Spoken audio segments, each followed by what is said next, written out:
Afternoon, everybody. Apologize for keeping you waiting. I made a rookie mistake and almost forgot my glass of water. So, my apologies. I do have a quick announcement at the top before we get going. The President, it's actually an update about the President's schedule today. The President and other senior administration officials today will hold a video teleconference with directors of state-based marketplaces. The President will thank them for working on the front lines every day and hear about the progress they have made in setting up the new marketplaces, where Americans will be able to shop for quality, affordable coverage that will be there for them when they need it most. There are a couple other pieces of relevant healthcare news I thought I'd raise while we're on the topic. That's this afternoon. I'm not sure the exact time. But a couple other pieces of news. Yesterday we learned that the growth in healthcare premiums for employer-based coverage has slowed significantly under the Affordable Care Act. The growth rate in 2013 was about 1/3 the size of the increases we saw a decade ago. Also this week, Montana became just the latest state to announce healthcare premiums for plans in the states that were lower than expected. The premiums announced by states so far have been nearly 20% below the CBO's projections, and tax credits will make that coverage even more affordable for many Americans. Finally, there were a couple of reports today about an ADP study that indicated that job creation at small companies has almost doubled in the last 6 months. This is another signal that economists say undercuts claims that the Affordable Care Act is having a negative impact on job growth, particularly among smaller businesses. In fact, some might even say that this is evidence that the Affordable Care Act is having a positive impact on small businesses, their bottom line, and of course their employees who will have access to health care coverage.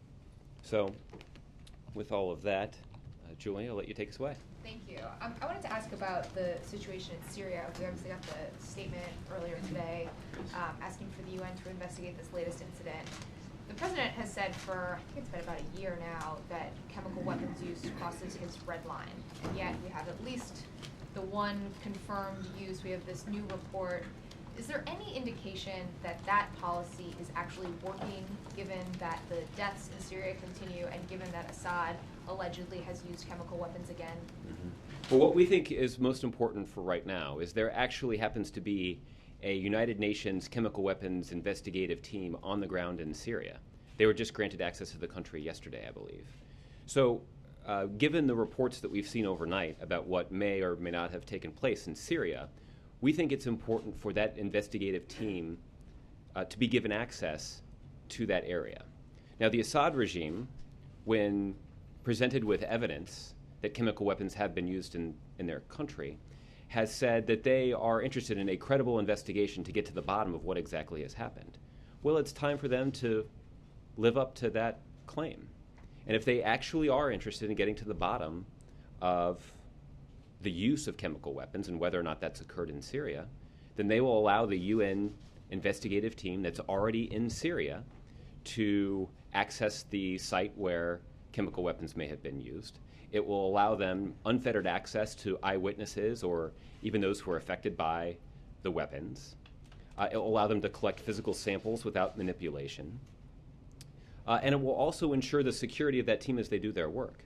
So the United States will be consulting with our allies and our partners on the United Nations Security Council about this, because this is and should be a top priority of the United Nations. But what about the U.S. policy should make Assad feel threatened in any way, feel like he shouldn't do this again?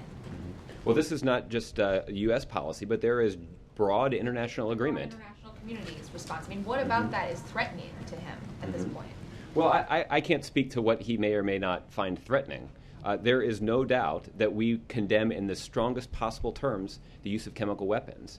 And you're right, we even said before there was an intelligence community assessment that chemical weapons had been used, that those individuals who are responsible for safeguarding chemical weapons would be held accountable for the way that those chemical weapons are handled. So there are a range of consequences for the actions that have possibly taken place. That's what I don't understand. I mean, what are the consequences? How have they been held accountable for this first incident? And if given that we're having a hard time figuring that out, why should they feel threatened and feel like they shouldn't take this action again, as they may have already done?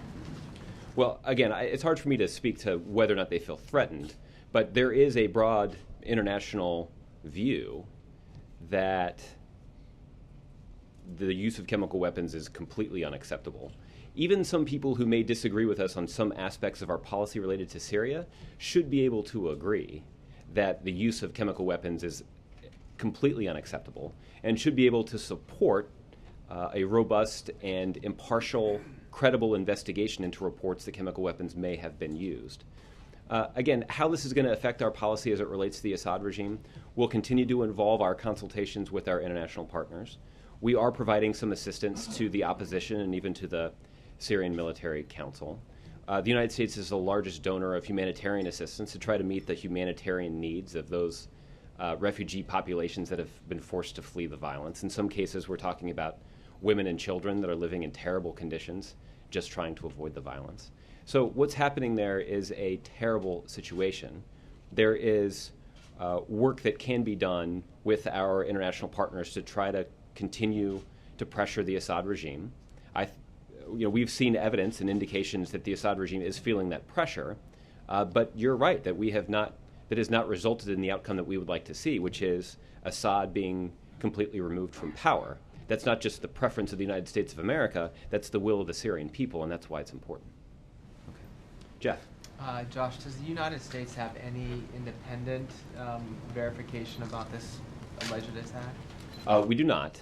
We've seen these reports. We've consulted with some of our partners in the region about these reports. But that is why we are calling for this UN investigation to be conducted.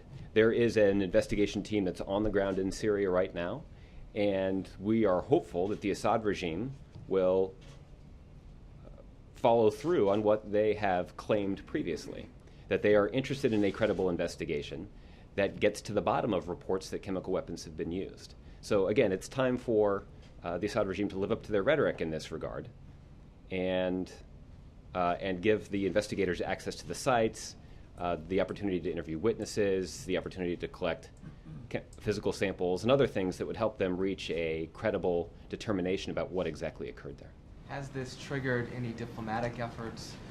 For example, is Ambassador Rice speaking to her Russian counterpart? Is Secretary Kerry putting any pressure on Russia over this particular incident in Syria? Well, I don't have any specific calls to read out to you. There are a number of conversations that have occurred at a couple of different levels between the United States and our partners and allies who have a vested stake in the outcome. And there's the request that was made for a consultation at the United Nations Security Council. Ambassador Power's office may be able to provide additional insight into what kinds of conversations are occurring in New York. And is there any concern as you look at this that it might have been staged by rebels for international attention? I wouldn't want to speculate on what may or may not have happened. Fortunately, we have credible professional investigators with the United Nations on the ground in Syria right now. Let's give them the opportunity to take a look at what happened. Let's give them the opportunity to interview witnesses. Let's give them the opportunity to collect some physical evidence, and then we can reach a conclusion about what exactly happened there. But suffice it to say, though, that the use of chemical weapons is something that the United States finds totally deplorable and completely unacceptable. And those who are responsible for the use of chemical weapons, if it's determined that that's what happened, will be held accountable. Okay? Let's move to the back a little bit. Olivier? Josh, you said there were indications that Assad is feeling the pressure, I think it was your term. Mm-hmm. What specifically leads you to conclude that he is feeling the pressure? Well, certainly the public statements that we've seen from world leaders across the globe is an indication that he not only doesn't have their support, but has their active opposition. We have seen the toll that this conflict has taken on the relationships that the Assad regime has with other countries in the region, that they had previously had at least a working relationship with. There's also clear indication that the Syrian economy has taken a pretty tough hit in the midst of all this turmoil as well. So there are a range of ways I think that they could have felt this pressure. But again, as I acknowledged to Julie earlier, we have not attained our goal yet here, which is the removal of Assad from power. And again, we are seeking that removal not just because it's our preference, but because it's the will of the Syrian people. Okay, Jared?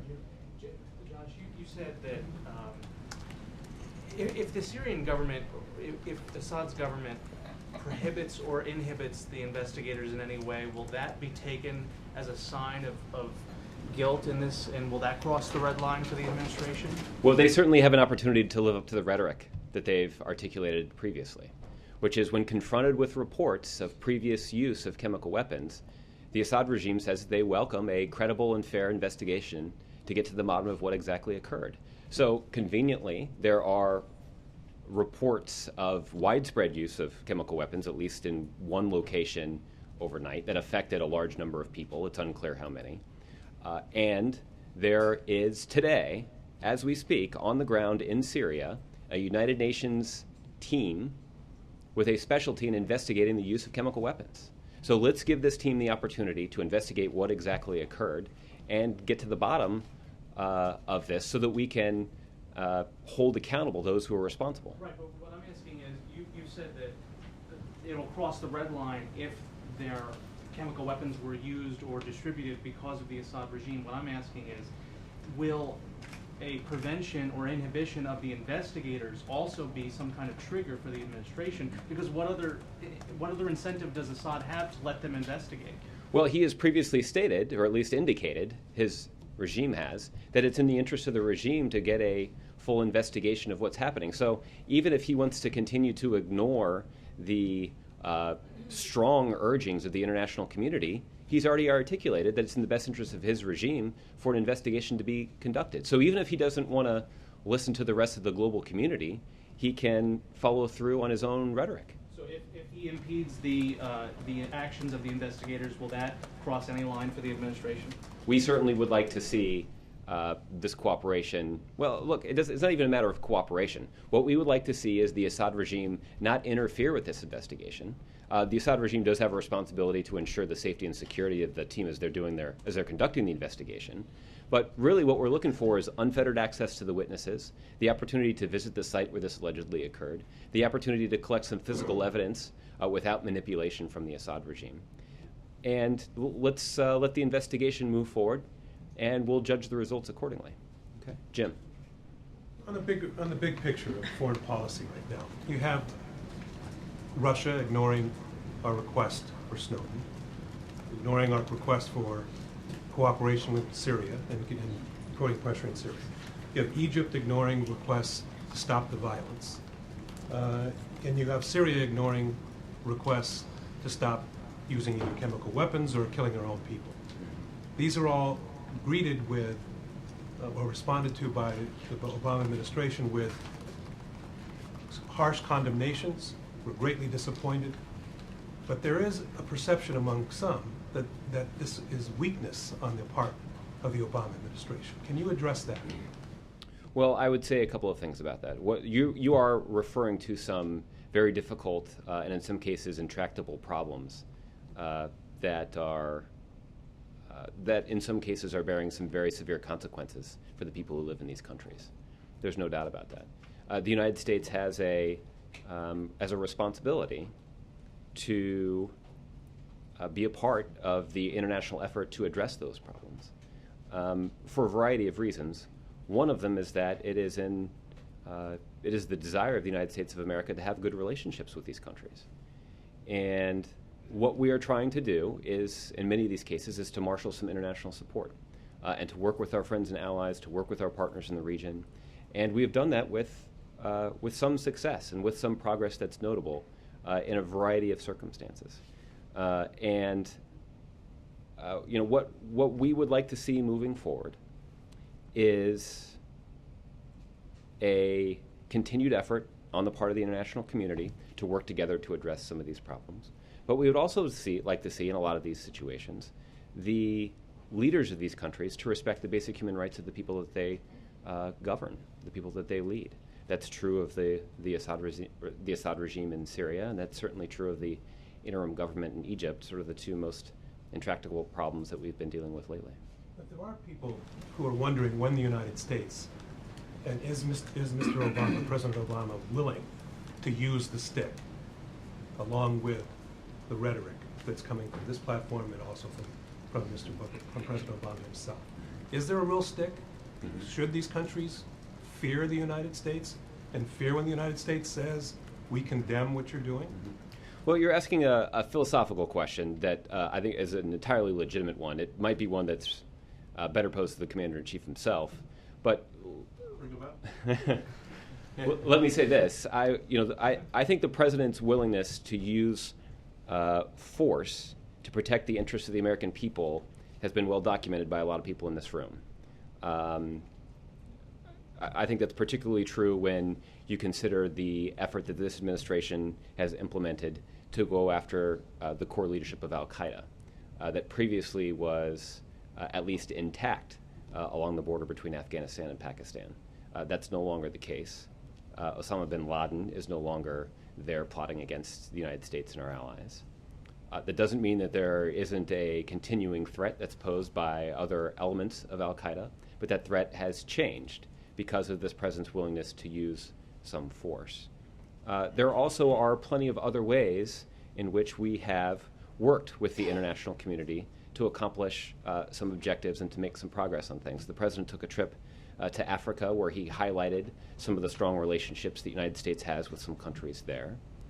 And this is some of the work that the President vowed to do when he took office, which is to rebuild some of the relationships that were in tatters when this President entered the Oval Office. That strengthens the position of the United States on the international scene. It's good for our broader national security interests. But it is something that the President and senior members of his team have to work on every single day. Okay? Peter. Yes. Josh, so far in Syria, more than 100,000 people have been killed. That's effectively like wiping out the whole city of South Bend, Indiana. How many more people in Syria need to die before the U.S. does employ some use of force beyond the humanitarian aid that we're providing or the provisions of small arms before there is a U.S. military use of force? Peter, what the President does is he's evaluating difficult foreign policy problems like this, is assess the national security interests of the United States of America. And that's exactly what the President has done in this circumstance. And he has assessed that the best way for us to tackle this problem is to work closely with our international allies to present a united front to the Assad regime. It has involved working with our partners to try to pressure Bashar al-Assad to respect basic human rights and to leave power. It has involved providing assistance to the Syrian Opposition Council and to the Syrian Military Council to aid them as they fight against elements of the Assad regime troops who are waging war against them. It also means providing humanitarian assistance. As I mentioned earlier, the United States is the largest donor of humanitarian assistance to try to meet the needs of those people in Syria who are bearing the brunt of the violence in Syria. Does this change the calculation? If this is in fact the case, does this change the calculation for the President? He had said before boots on the ground was not an option. Does this change that? Before we suggest what may or may not happen as a result of the investigation's findings being revealed, let's start with making sure that this investigation actually gets conducted in a manner that is credible. Fair enough. So last time during the investigation, several months passed before the U.S. took any form of action. In this case, there's no reason to believe that the UN will be granted access to that location, given the fact that the terms of the negotiation between the regime and the UN inspector... Well, I think I might quibble with that just a little bit, because there actually is an investigations team that is in Syria right now. So I think that makes it slightly more likely, but we'll see. It certainly makes it easier for the Assad regime to facilitate their access to these sites. There's a bunch, the access of this team to the country represents at least one negotiating step that doesn't have to occur. So again, we're going to see, and this is a test for the Assad regime about whether or not they're going to live up to their rhetoric here. But I'm not sure that this is exactly the same situation that we were facing before. And what's also unique here is that the terms have already been negotiated between the UN inspectors and the regime in advance of their arrival, suggesting they could only go to those communities, which is why... Yeah, that suggests that there might be a framework in place that could be applied in this circumstance. So if they do not get access, which appears to be the case right now, the Syrians have said they will not grant them access to those specific locations. Last time around when the White House spoke about the use of chemical weapons, they referred to it as having taken place on a small scale. Does this qualify as a large scale, as a more significant scale? Well, you're referring to an intelligence community assessment about the previous use of chemical weapons. I don't have an assessment about this particular circumstance to share with you at this point, but this is certainly one of the things that could be determined by a legitimate, credible investigation, and it's among the many reasons why the Assad regime should facilitate the investigators' access to that site. Two more quick things. One, Jeffrey Goldberg today writes, why would the Assad regime launch its biggest chemical attack on rebels and civilians precisely at the moment when a UN inspection team, as you noted, was parked in Damascus? The answer, he suggests, to that question is easy, because Assad believes that no one, not the UN, not President Obama, not other Western powers, will do a damn thing to stop him. There is a good chance that he is correct. Is the U.S. going to do anything to stop him beyond what it's done? Well, there are a number of steps that we have taken, and I've sort of walked through what those steps are. Those involve humanitarian aid, that involves close coordination with our allies, it involves important conversations with regional partners, and it involves some assistance to the Syrian Military Council. So there are a range of things that we've done already. In terms of additional assistance that could be provided, I certainly wouldn't rule that out. But again, that's something that we are considering on a pretty regular basis. And the conduct of this investigation, the results of this investigation, or the efforts by the Assad regime to inhibit this investigation will certainly impact that calculation about possible additional aid. Last question is on Bradley Manning. His attorneys are saying that they're going to apply for a presidential pardon. Will the president grant Bradley Manning a presidential pardon? There's a process for pardon applications, or clemency applications, I believe they're called. And I'm not going to get ahead of that process. If there is an application that's filed by Mr. Manning or his attorneys, that application will be considered in that process like any other application.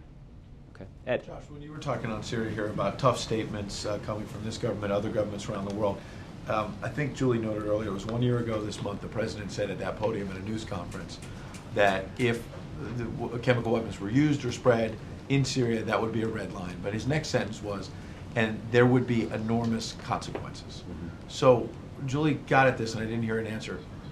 What have the consequences been? Where are the consequences? Well, there are a number of them. We've talked about the steady escalation of aid that has been provided to the Syrian opposition.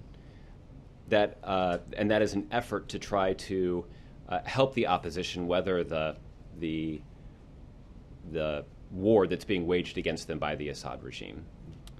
We have also talked about our insistence that those who are responsible for the handling of chemical weapons will be personally held accountable for the responsibility that they have in the handling of those weapons. But it's been a year since the president made that statement. So you're saying Sure. they'll be held accountable. It's been a year. Well, it has been, and we are in a circumstance where the Assad regime is still in power, but you have a large segment of the international community aligned against them. You have the United States of America providing assistance to the opposition. You have the United States of America trying to meet the humanitarian needs or assist in the meeting of the humanitarian needs of the Syrian people. And this is a situation that is ongoing. And our efforts to work with the international community and to work with the Syrian opposition to remove Assad from power are ongoing. And again, we're working in that effort, not just because it's the preference of the United States, but because it's the will of the Syrian people. And that ultimately is what we would like to be the outcome here, a government that reflects the will of the Syrian people and that respects the basic human rights that the Syrian people deserve to have protected by their government. So applying the same, and Jim got at this a bit about the rhetoric in many of these cases, but now you shift it to Egypt, with people being killed, Christians in particular being targeted, churches being destroyed. What's the president's red line in Egypt? Well, I didn't bring my red pen out with me today, but I can tell you that we have condemned in unambiguous terms all the violence that's been perpetrated there in Egypt. We have been concerned and condemned the violence that was perpetrated by the government against peaceful protesters, and we're just as outraged and just as concerned about reports that Christian churches have been targeted. The violence in Egypt should come to an end. It needs to stop. And that is the way that we're going to facilitate the kind of reconciliation that will allow the interim government to make good on their promise to transition back to a democratically elected civilian government. We need to see an inclusive process get started there, and that's something that we are encouraging the interim government to undertake. Last topic. Do you have any reaction to the Christopher Lane case? I'm not familiar with that, actually. In Oklahoma, this 22-year-old Australian, 22 or 23, I've seen different reports. A baseball player came from Australia, was targeted apparently by 3 African-American young men who, the Australian was out on a jog, and these young men apparently told the police they were bored and they thought it would just be fun to kill him. Any reaction to that? Well, just that this sounds like a pretty tragic case. I wouldn't want to get ahead of the legal process here, and it's clear that law enforcement officials are involved and are investigating.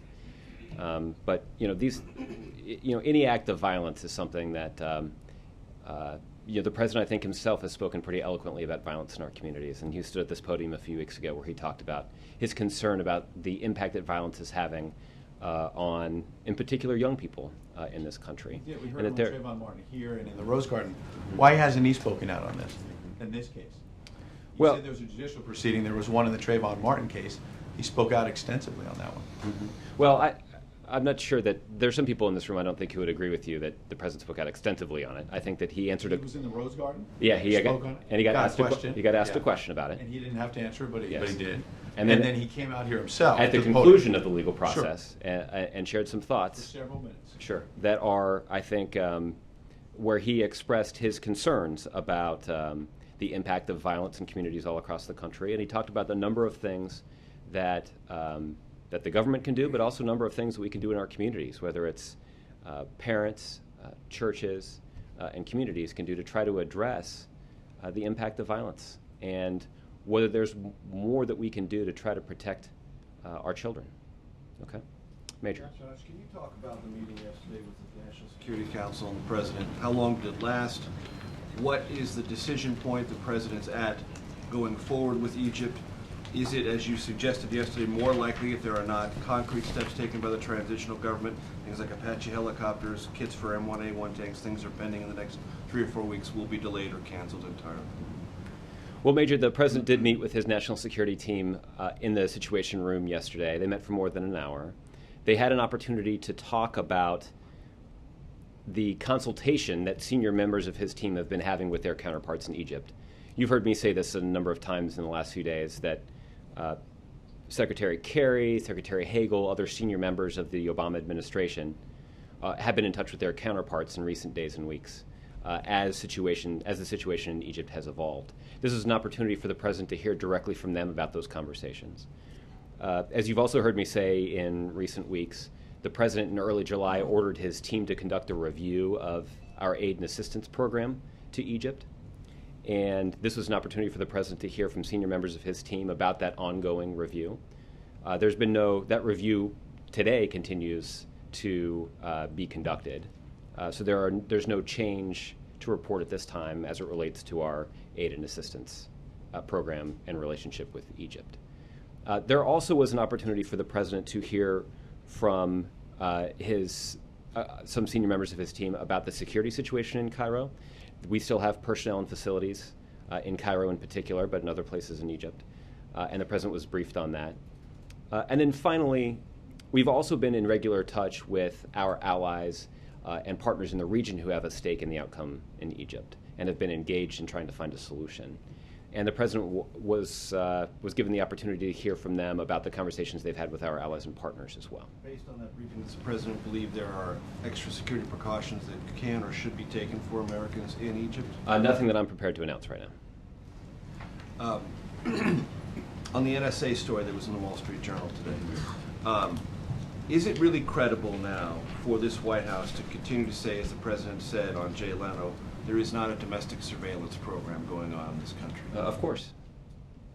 Even though, as these disclosures continue to show up, there is ample evidence and confirmation in some cases that surveillance activities that the public was not aware of do go on a rather ordinary basis and feel and look as if there is a sort of a constant net out there that if not in every way, according to the President's point of view, surveillance would strike many Americans as sort of an ongoing domestic surveillance program. Well, I think even the report in the Wall Street Journal was pretty clear about the fact that what we're talking about here is a narrowly focused program that's aimed specifically at foreign intelligence.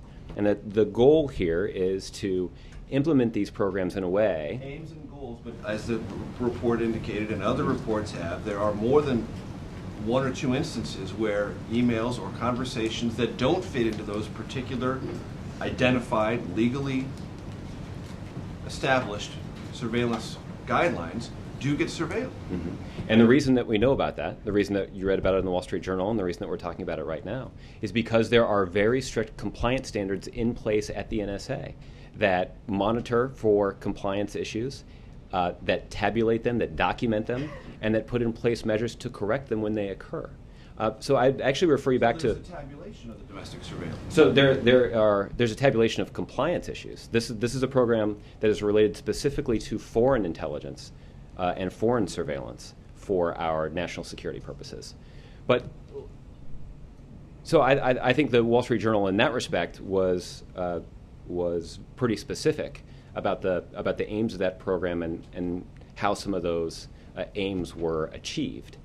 Now, at the same time, when this president took office, he acknowledged in a news conference with all of you that when he took office, he had some inherent skepticism about these programs and about whether they did properly strike the balance between protecting our national security and protecting the privacy rights that all Americans enjoy.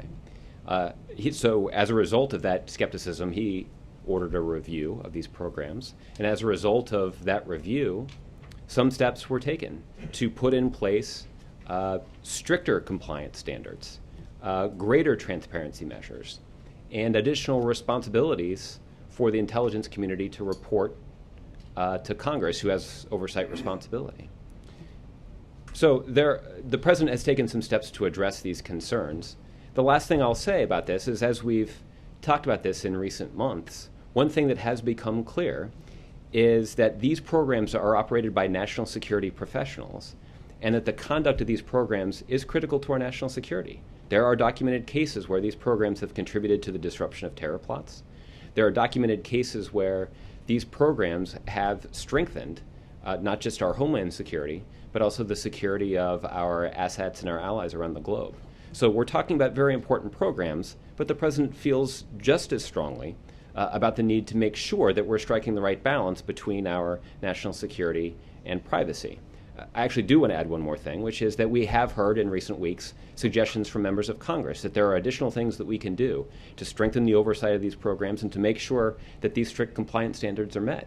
So if there are individual members of Congress that have suggestions for additional changes that they would like to enact into law, the president and other senior members of his administration are willing to sit down at the table with them to put in place greater transparency measures. The reason for that is simply that the president believes these programs will work better if there is public confidence in them. So if we can inspire greater public confidence in these programs by being slightly more transparent or by putting in place additional oversight measures, then we're certainly willing to work with Congress to implement those changes. Let me follow up on Jim's question about weakness. Maybe that's not the way the administration looks at it, but does it at times feel, particularly in Syria and in Egypt, powerless to affect events the way it would like to? Of course not. And the reason for that is very simple, which is that the president believes that there is a role for the international community to play in both of these instances. And this president and this country have taken a leadership role in the international community. The results of that international community pressure in Syria are, you would concede, extremely hard to find, would you not? Well, what I would say is that we have, I acknowledged a couple of times that we have not, to this point, achieved our ultimate goal, which is removing Bashar al-Assad from power. And again, that is something that we seek to do, not just because it's our preference, but because it's the will of the Syrian people. And that there is broad international support for that. And there is also broad international support in Egypt in terms of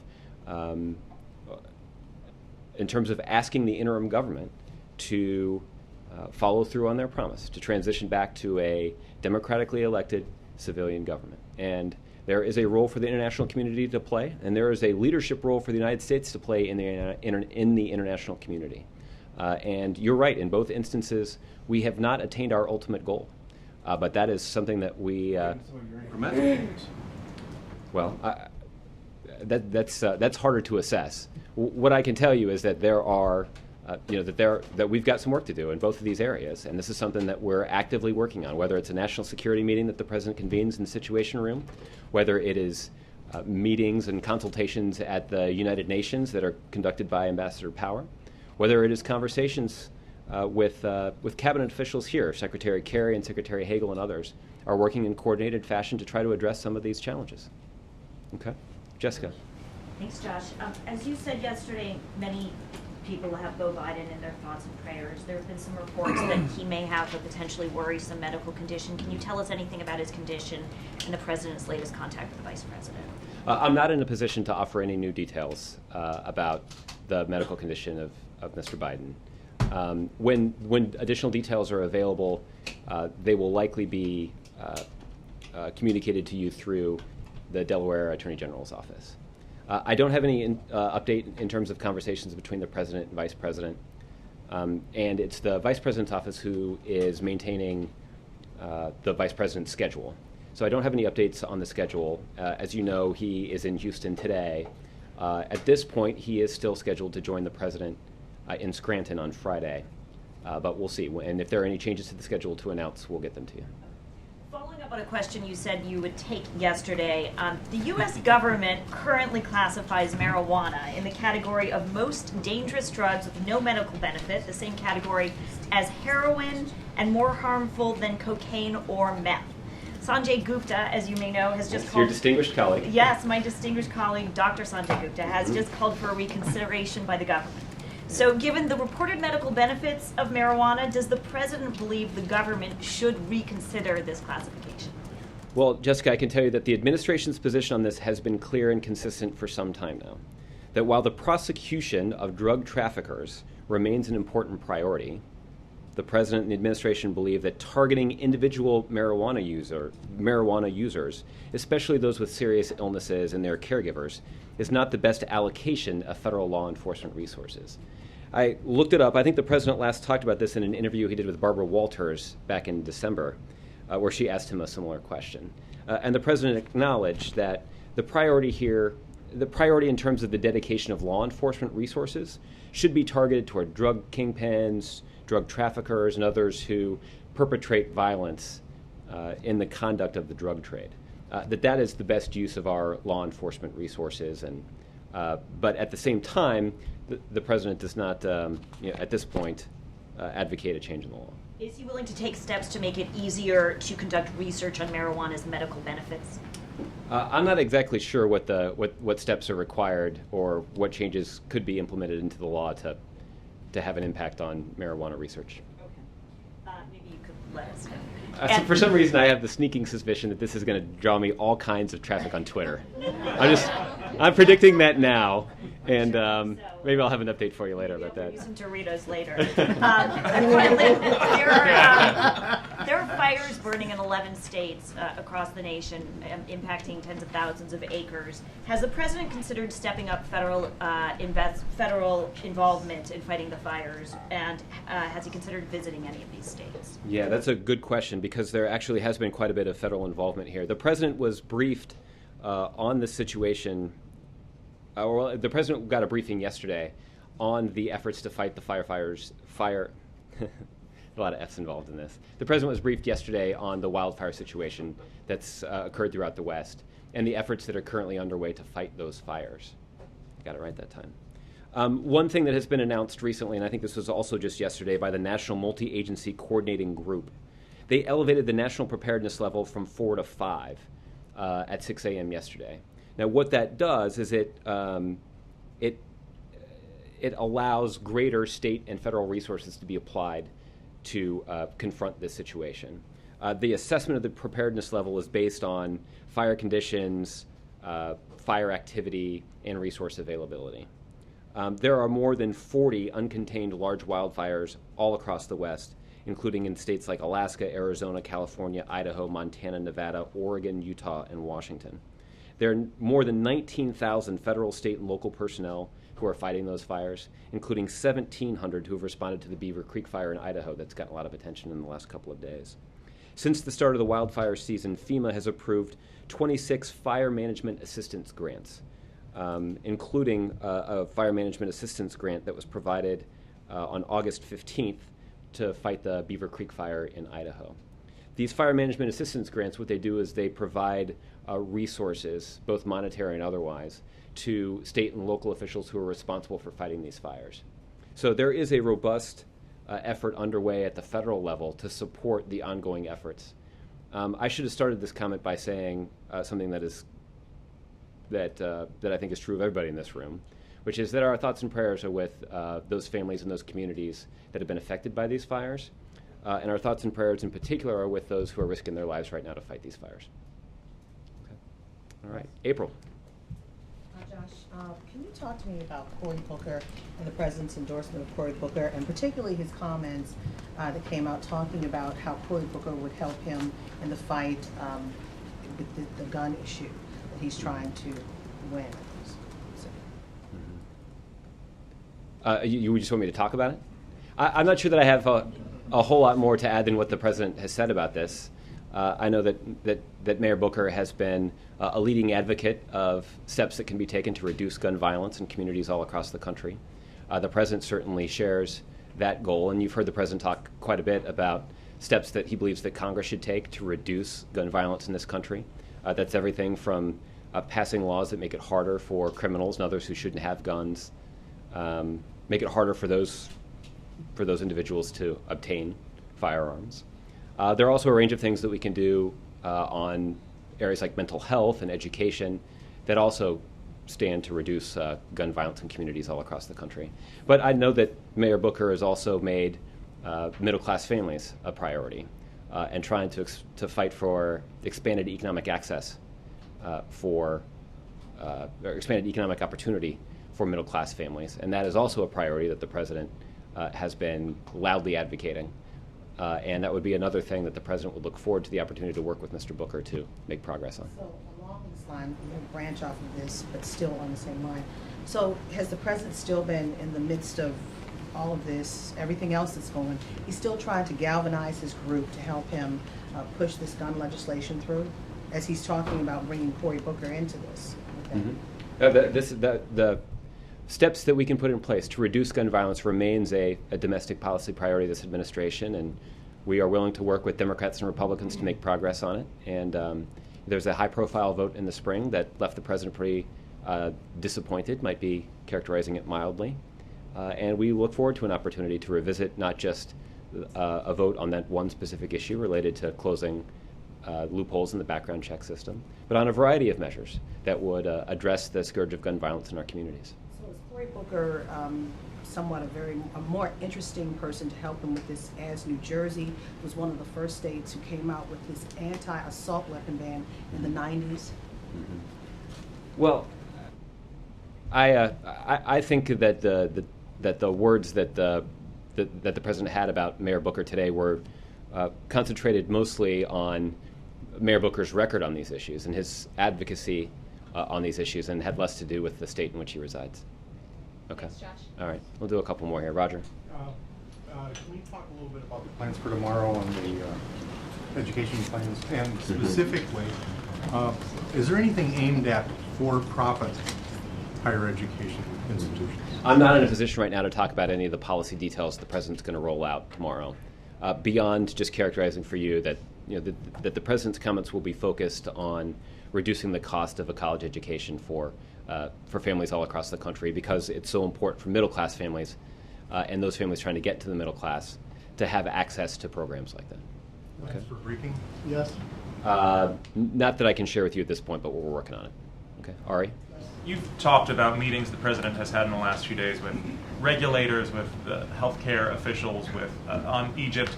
And I wonder, with so many crises brewing domestically and around the world, if you could explain the decision to only have the president appear in a very lighthearted event with the 1972 Dolphins. I wonder if you think there's a disconnect between events in the world and the way the president presents himself here. Well, I would say a couple of things about that. The event with the Dolphins was something that was long scheduled and long planned. and it was something that the president did enjoy. But I don't think that anybody has reason to question the seriousness with which the president confronts these challenges that we're facing. The president delivered some very sober and serious remarks on last Thursday, where he talked about the need of the interim Egyptian government to live up to their promise to transition back to a democratically elected civilian government.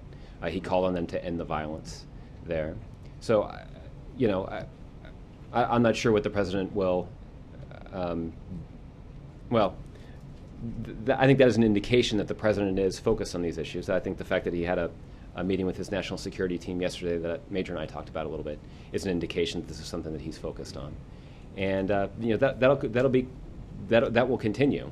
We're going to, as Roger alluded to, spend some time on a bus in New York and Pennsylvania at the end of this week talking about another priority of the president's, which is reducing the cost of a college education. But that doesn't mean that there's any less attention being paid to the ongoing violence in Egypt, or reports of chemical weapons use of Syria, or any of the other range of serious things that are happening all across the globe. You don't think the American people expect to see or hear from the president on some of those crushing issues of the moment in a given week? I think they expect their president to be focused on the important priorities. And I think based on what we've communicated to you about his national security meetings, about the public statement that he delivered last Thursday, and about the focus of the bus tour this week, I think there's ample evidence to indicate that the president's focused on the right things. Okay?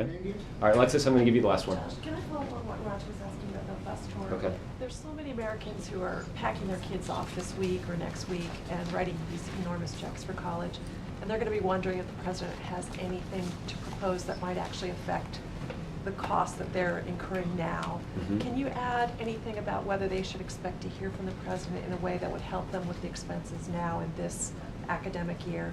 I don't want to get ahead of any of the policy announcements for tomorrow, so just stay tuned and we'll... Can you also expand on just why New York and Pennsylvania, he could have gone to many other campuses. Can you give us a hint? That'll be something that'll be a little bit clearer after we've talked a little bit more about the policy proposals the president will He's going to unveil. use them as good examples. Well, wait and see tomorrow, and we'll see what happens. I wanted to follow up also on what you were talking about with the front row.